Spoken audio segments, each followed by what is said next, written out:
Welcome back to Oxygen Not Included. My name is Nilaus, and today we're going to continue on our Let's Play, and we want to have a theme for every single episode, and the theme for this episode is going to be these weird trees, the Bonbon trees, and the Spigot seals, and how to deal with it. We're also going to look a little bit more into the Mammoth and how they are ruining my base, but and also a little bit into the fawn. So it's going to be critter focused, but we're going to be focusing primarily on the Spigot seals and the Bonbon trees. So what I've done is I have prepared 2 farms here, and they're going to be ready. So what I'm going to do is I'm going to be feeding some or planting some bonbon seeds here.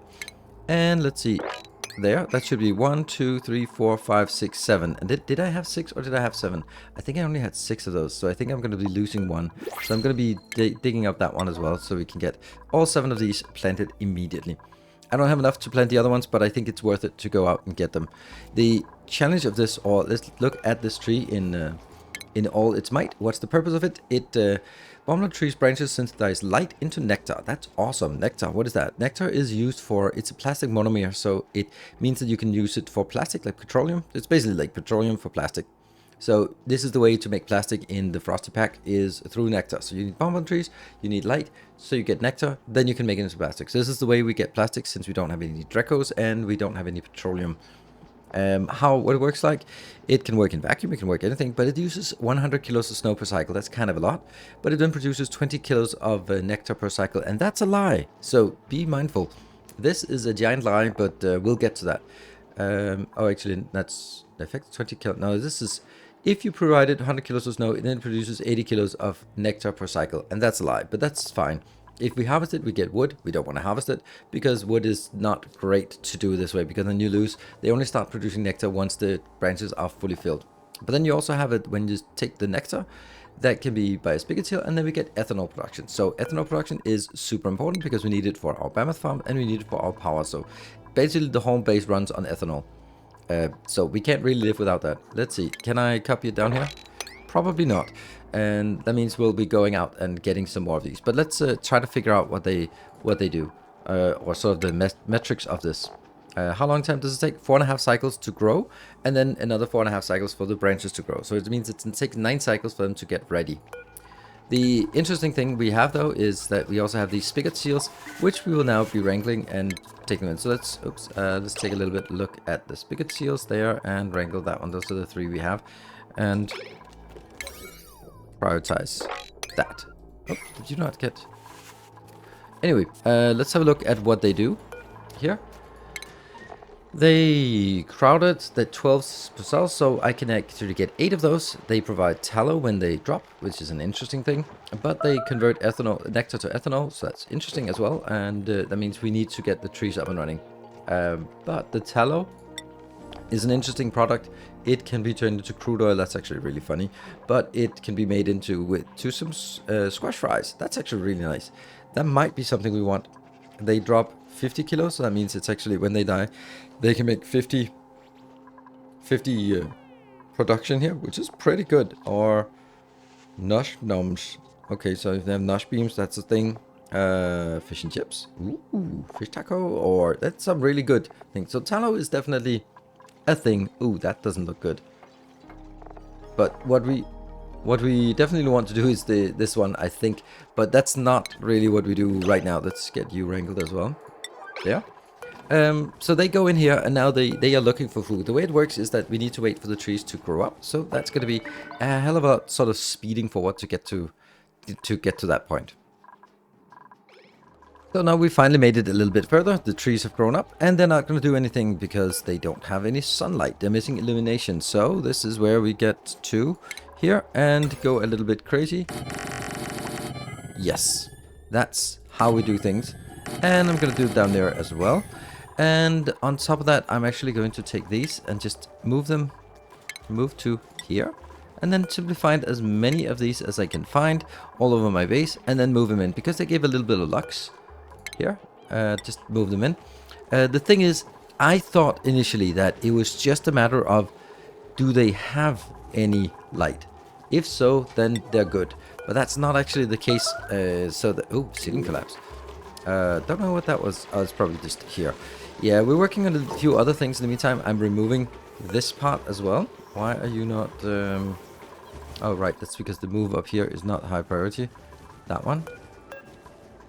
This move, high priority. I don't know why it's red. Doesn't matter. Let's go back to this one. I think we should have a move here. This move command. Just get that move command up here. And then we're going to look for all sorts of these all over the base. And just get the move in there. And there we go. So now this is actually illuminating. Why are they not? Oh, trunk health. Trunk health. What the hell? Oh, right. It's it needs to be fertilized. So again, another thing, this has to be high priority for the fertilization. And then I have to make absolutely sure that we are not... We're disabling all harvest because we don't want wood for this. There we go. So now we see it. And then what is it we see here? We see that the growth... Sure. So what is the growth? Growing 0%. Lux, 300 lux. And okay, we can't see it until... It just needs light, any kind of light to grow. So that's the next stage is get them any kind of light. And as time progresses, we will also get more dupes. And remember, the dupes are named after patron supporters. So if you are a Templar of the Path or Master of the Path, then you can get a dupe in here. We got a good frostproof and ranching and supplying, some of the stuff that we need a lot of. So thank you very much, all of you patrons who are supporting the channel and the work I do. And then you get the added benefit of being yelled at in game. Let's take a look at the situation just to see where we are. We are at 75% on the bonbon trees growing up, and we have put 7 critters in here. No critters down here, but that's kind of intentional. We'll have a look at. They're gradually being tamed. And down here we have our projected kill room. This is where we want to get. We want to make sure that the stuff that we want to take out is the spigot seals and spigot pups. Those are the ones we want to take out, and the rest we don't really care about in this room. So what happens is that we take now this one. And we take all the eggs, critter eggs there. They are going to be picked up. And they will be brought back down here. So now this is where they're going to be spawned. They will be killed afterwards. What are we going to do about this? Let's have a look at how bad the situation is. This is 111 critters, 110 critters. We need to kill these because the thing is, they don't grow their horns unless they are happy. And they're not happy when they're super overcrowded here. So these are just basically not doing anything. We might as well convert them into nice juicy meat and get that done. And then these ones will spawn underwater and then they'll die. The Bamini particularly are the ones we are interested in because they get 22,000 food. And that's a lot. So I did some... Oh, entombed. What's that? Oh, okay. Well, that's not severe. So I did some calculation. If with the growth rate of these, they grow. If they're reproduction, they are 8.8. So that means after 11 cycles-ish, 11.4 cycles, they will be making an egg. The egg will be hatching. The egg will then be producing into meat, 22,000 kilocalories. And that means over 11.4 cycles, they will be producing 22.4 kilocalories. That means that each one of these is actually just from the meat from their offspring, from the eggs. They will be feeding almost 2 dupes. So that means if I have 6 up here plus 6 here, that's actually enough meat for 24 dupes over a very long run. That means this should actually take care of all of our food. That means I don't need to build an extra one. So Mammoth, they are here for food and a bit of reed fibers. And with 2 of these, then we get that. Because the problem is the plume squatch. What I have here is this amount of plume squats will feed 5.5 and I put 6 in here. So they're going to be sometimes a little bit hungry and looking for food. But they won't be starving and they'll still be growing. So that should be like ideal setup for up to 24 dupes. This one down here, let's see, it's 93. We'll check back when it's at 100%. We've now also built a hospital. Why have we built a hospital? Because I am going to go in here and kill everyone. That's going to be a little bit crazy. And they will take damage, and I don't really know why. I don't think they get attacked, but I do think that they kind of shoot each other because they're idiots. So, you know, they'll just be having a blast here, and I'm just hoping that they don't kill each other. While they are busy, hopefully not killing each other too much, then I am going to go up here, hopefully. Let's the vital signs here. Let's just have a look at the health. Okay, Mark is actually taking a little bit of a beating. Okay, Mark, maybe I should be paying a little bit more attention to this. Where is Mark? Mark is up here. Okay, Mark, you can go in and...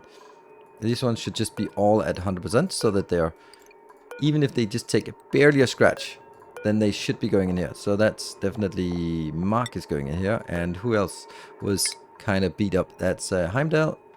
Heimdall can also go in here. There. Okay, I'm gonna assign those, and then hopefully they'll go around in here. Maybe this should even be priority 8, just so that they stop attacking if they are getting hurt. Okay, they're in here. Good. Woo. Then next thing is, look at that, we got trees, and now we come to this point where we're gonna have some little bit of a realization. This is branch productivity 69%. This is 64%. This is 64, 64, and 55. Why?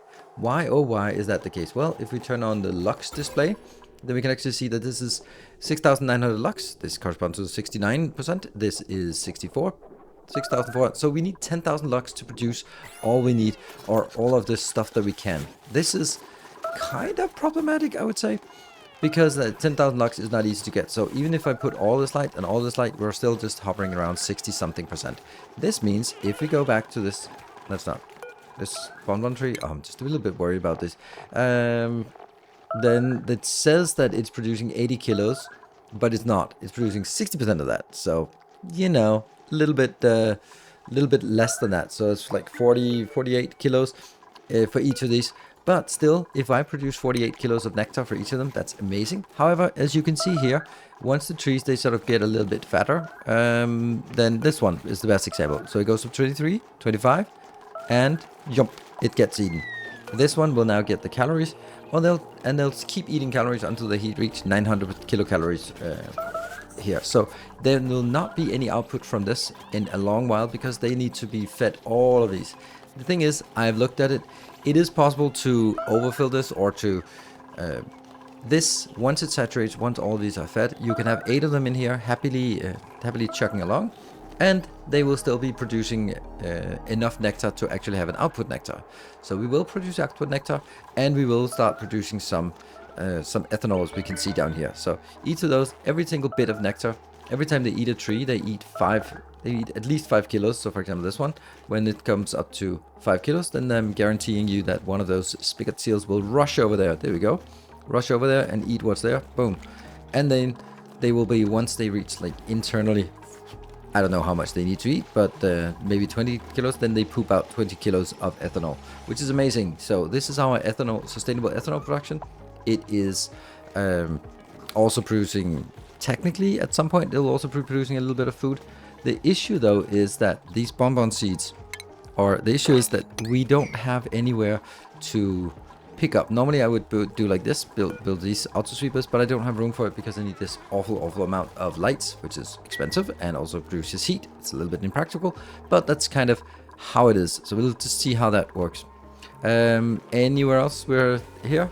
I'm going to be just throwing everyone in who took a beating, just to make sure that they are going to be topped up, because as soon as they're not there, then oh, that one is kind of weird. They kind of get stuck in the here, but that means we also have in here an awful lot of meat, actually, and this one can now be deconstructed, and this can be deconstructed, because they were not actually doing anything. There's no point in having a shearing station down here, because they won't be shearing anything. That one, eat it, kill it, eat it. And down here, oh right, what I also should be taking is, I should be taking one of these, and that should be that's a little bit complicated here, and because I want to get it into one of those lines, and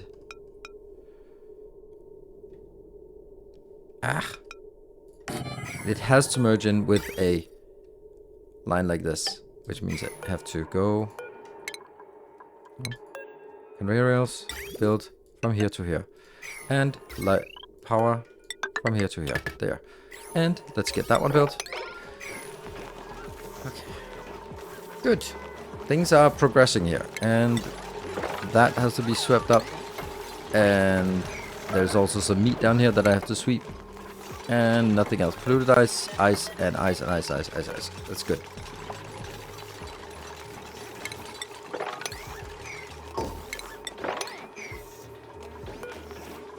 Now that this one is built, then I should be saying, what are the things that I want to pick up from here? It's almost everything except the eggs. Actually, can I just do this? Yeah, I can do this, because I just don't want to make sure that they pick up eggs. They should pick up eggshells and meat. Those would be the only things that actually are allowed to be picked up. But that means this one is just standing here, clearing out this room, making sure that that's clean. So we get the meat. Meat gets in here, dropped in. Meat gets picked up at this point. I hope. Meat, yes. And then it gets brought in to our farm, which is not really, or this also needs to be reinvigorated at some point. Here we have another issue. It's simply getting too warm because of all the hot oxygen we're pumping into the base. That's a little bit unfortunate, but it is what it is. Now we're also generating down here. This one will then not be eaten by any of the spigot seals, so I think I'm going to be doing copy pasting down here and then moving some of them down here, that one, and move some of them down here, that one, and that's 3 and 4, yes, and this one will just be upgraded. The final thing we want to look at in this case is here. We have starting to get a little bit too much carbon dioxide because, well, we need more power, we have more dupes, and therefore I've built this monstrosity down here. This is just a matter of feeding in some water here, and then it will gradually, if I remember to scale this one up, then it'll take the water in and then it'll flow here and just consume a lot of oxygen. It's a little bit sad that I have to use this, so I'm just burning power just to get some of this. I don't think I need this many of them right now, but we'll get that. So we'll take 2 of them and disable those. And there we go, we get a bridge and we get some water flowing in here. This is nice hot water. The reason why I want hot water is because otherwise it freezes. It will eventually freeze and then we'll come back and fix it once in a while. But this will help us get rid of some of the carbon dioxide we have in the base, because that's really unfortunate to have too much carbon dioxide in the base. So we just have sort of a dump down here where they can consume a little bit of it. Let's see, how is it working? Okay, the water is not coming in. This one, I just needed to make sure that it fills up. I don't want all of it. Actually, this is much easier by doing these kind of things here. And now that's definitely enough. And I just overfilled it. Damn it. There we go. Now it's stabilized and is now consuming a lot of carbon dioxide. What I can then do as well is that I can take some of the carbon dioxide I already have. Oops. Because eventually it's going to overflow. Then I can just take this and put it out down here. And I can also probably find another place that also has too much carbon dioxide, like maybe over here. If we look at it, yeah, like this one is taking the carbon dioxide from in here, which is really high density, but we can also take it from out here. We might even want to sort of improve the airflow by just making these 2 middle ones there. Then we'll improve the airflow, and then I can put a pump like this in here, and then I can put a pump like this, or a indicator, and where is it? Here, like that, and then I'll get, that works fine, and the power, that is here, and then I'll only put this one on if it's high enough percentage. And now we're just pumping things down here, pumping a lot of carbon dioxide, 1000 kilograms all the time, just keeping it going, and it just deals cold damage. The reason this deals cold damage is these carbon skimmers are simply too cold. The fact that they are so cold means that they are, they freeze down, they freeze things down when they shouldn't be, and that's that's the problem. I'd really want the water here to heat them up, and if the water could heat them up, then it would actually be just fine. Because then it would be fine, it would be a little bit over temperature, because they are not, the only heat that they get, they're not getting any heat from the, or cold from the carbon dioxide, they get heat from the ground they're standing on, which I'll replace with insulated tiles, and they get it from the water, which should be higher. So if it's gonna take a while, but I will be able to heat this up. You can see this is pretty warm, and they are just not able to get anywhere. Why are they not getting anywhere? Okay, this is getting somewhere, and this one is not. Okay, so it's because it's missing tiles over here.